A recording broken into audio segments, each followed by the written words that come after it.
Salam berjumpa kembali teman-teman sekalian, sahabat-sahabat, saudara-saudariku, Bapak Ibu yang terkasih dalam Tuhan. Mari kita kembali lagi pada kesempatan ini bersama-sama mendengar dan merenungkan sabda Tuhan.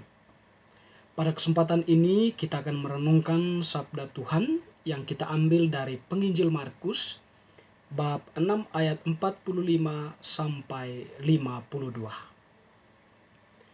Yesus berjalan di atas air. Sesudah itu Yesus segera memerintahkan murid-muridnya naik ke perahu dan berangkat lebih dulu ke seberang ke Betsaida. Sementara itu ia menyuruh orang banyak pulang. Setelah ia berpisah dari mereka, ia pergi ke bukit untuk berdoa.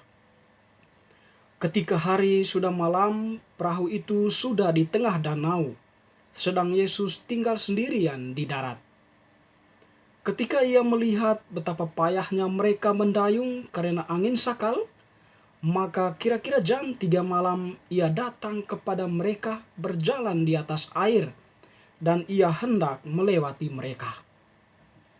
Ketika mereka melihat dia berjalan di atas air, mereka mengira bahwa ia adalah hantu. Lalu mereka berteriak-teriak sebab mereka semua melihat dia dan mereka pun sangat terkejut. Tetapi segera ia berkata kepada mereka, "Tenanglah, aku ini, jangan takut." Lalu ia naik ke perahu mendapatkan mereka dan angin pun redalah. Mereka sangat tercengang dan bingung sebab sesudah peristiwa roti itu mereka juga belum mengerti dan hati mereka tetap degil. Demikianlah Injil Tuhan, terpujilah Kristus. Teman-teman, sahabat-sahabat, Bapak Ibu yang terkasih dalam Tuhan, Penginjil Markus pada kesempatan ini melukiskan Yesus yang berjalan di atas air. Peristiwa ini terjadi pada malam hari, dikatakan di dalam Injil tadi, kira-kira jam 3 malam. Peristiwa ini setelah Yesus melakukan aktivitas hariannya, di mana dia melayani orang banyak, melakukan mujizat, dan yang paling penting setelah dia berkomunikasi atau berdoa kepada Bapanya.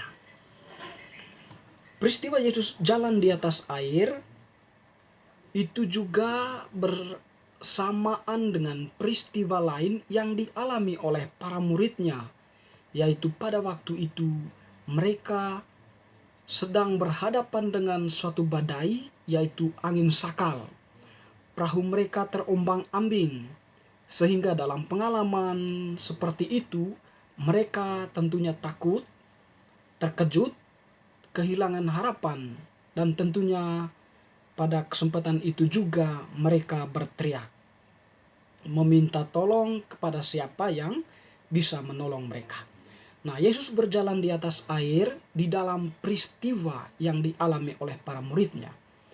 Teman-teman yang terkasih, ketertutupan atau kedegilan hati para murid ketika Yesus berjalan di atas air membuat mereka tidak mampu melihat Allah yang datang kepada mereka atau Yesus yang datang kepada mereka.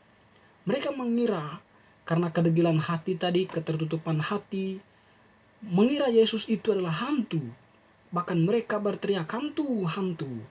Tentu kita bisa memahami di sini memang para murid ya, hati mereka, pikiran mereka itu masih sangat bersentuhan dengan duniawi ya, atau masih dikuatkan oleh pengaruh-pengaruh dunia, sehingga melihat Tuhan yang datang pun mereka tidak mampu melihatnya secara penuh karena hati mereka terbagi antara dunia dengan penghayatan mereka akan Yesus yang mereka percaya sebagai guru mereka, sebagai Mesias yang datang menyelamatkan.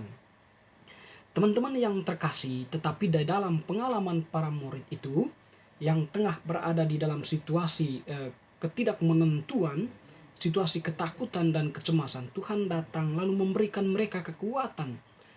Tuhan mengatakan tadi dalam Injil, tenanglah, aku ini, jangan takut.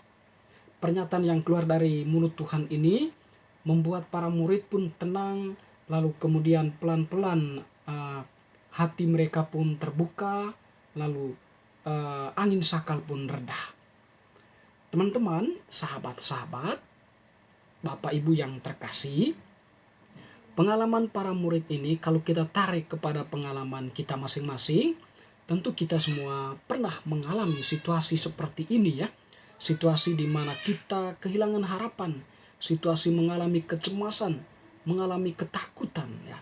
Yang tentu semuanya itu membuat kita tidak mampu melihat cahaya terang dari Allah, atau yang membuat hati kita tertutup ya, atau yang membuat hati kita tidak bisa terbuka terhadap kehadiran Allah.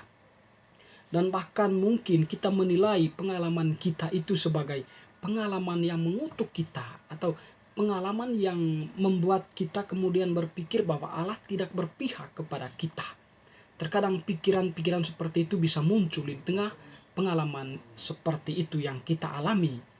Tetapi sesungguhnya teman-teman, sahabat-sahabat, Bapak Ibu, saudara-saudariku yang terkasih, melalui pengalaman-pengalaman seperti itu Tuhan juga hadir di tengah kita. Hanya saja ketertutupan hati kita lah yang membuat kita tidak mampu melihat kehadirannya ya. Mungkin kehadirannya berada di balik pengalaman yang kita alami. Kalau kita berdiam diri sejenak, lalu kemudian merenungkan pengalaman hidup kita, mungkin di situ kita akan menemukan bahwa Allah sedang menegur kita mungkin, atau Allah sedang mengatakan suatu hal kepada kita lewat pengalaman itu. Banyak santo-santa di dalam gereja Katolik kita, mereka tuh berada dalam pengalaman-pengalaman hidup yang terkadang membuat mereka berada dalam titik terendah dalam kehidupan mereka.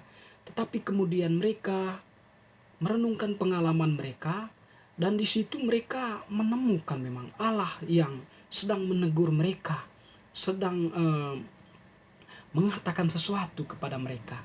Santo-santo yang terkenal kita sebut saja Santo Agustinus, Santo Fransiskus, Santo Ignatius Loyola, dan juga santo-santa lain yang mereka semua itu mempunyai pengalaman buruk dalam kehidupan mereka. Tetapi setelah mereka merenungkan setiap pengalaman-pengalaman mereka itu, mereka kemudian menemukan satu titik di dalam pengalaman mereka itu bahwa Allah sedang menegur mereka, atau Allah sedang memanggil mereka pada jalan panggilan imamat maupun pada jalan suci yang disediakan oleh Allah sendiri untuk diri mereka. Kita pun Bapak Ibu saudara-saudari yang terkasih diajak oleh Tuhan untuk senantiasa merenung setiap pengalaman kehidupan kita, untuk tenang di dalam pengalaman kehidupan kita. Kita diajak oleh Tuhan untuk melihat pengalaman itu, apa yang mau disampaikan di baliknya, sehingga Tuhan pun bisa mengatakan kepada kita, tenanglah, jangan takut, aku tetap menyertai kalian, aku ini. Ya, mungkin teman-teman yang terkasih, pengalaman para murid ini bisa kita hidupi di dalam kehidupan kita masing-masing, sehingga kita pun merasa bahwa Tuhan itu tak pernah meninggalkan kita. Tuhan itu senantiasa berada di samping kita, berada di dalam pengalaman-pengalaman hidup kita.